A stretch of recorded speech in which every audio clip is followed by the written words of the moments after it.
අනුරාධපුර නගරය අලුත් නගරය කියලා මෙහාට ගෙනාවා.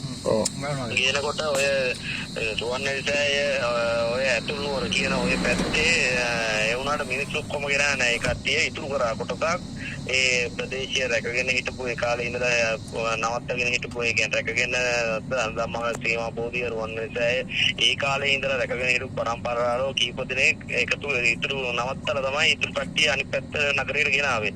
ඒ ගෙනකොට පන්සල රෝහල තැපැල කන්තෝරු සියල්ලම ඔය හරියන තිබුණා.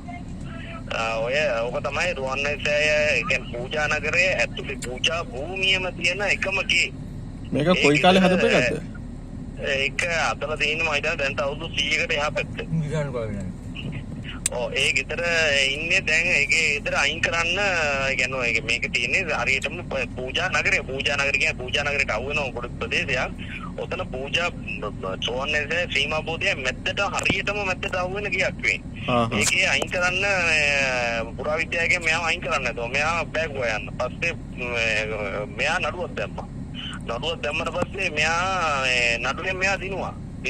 හැබැයි මෙයාට කිව්වා ඔයා මැරෙනකන් ඔයාට ඉන්න පුළුවන් මේකේ යලි ඉදිකිරීම කරන්න එපා. නඩත්තු කරන්න පුළුවන්. ඒක නඩත්තු ගන්නේ දැන් අලුතෙන් වහලි කැඩුනොත් වාලයක් ගහන්න එහෙම බෑ.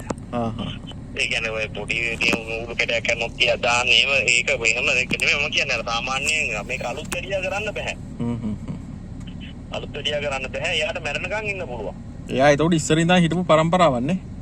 පරම්පරාවක්. එයාගේ ළමයි ඉන්නවා. ළමයින්ට බෑ මේකේ මැරුණපත් ඉන්න.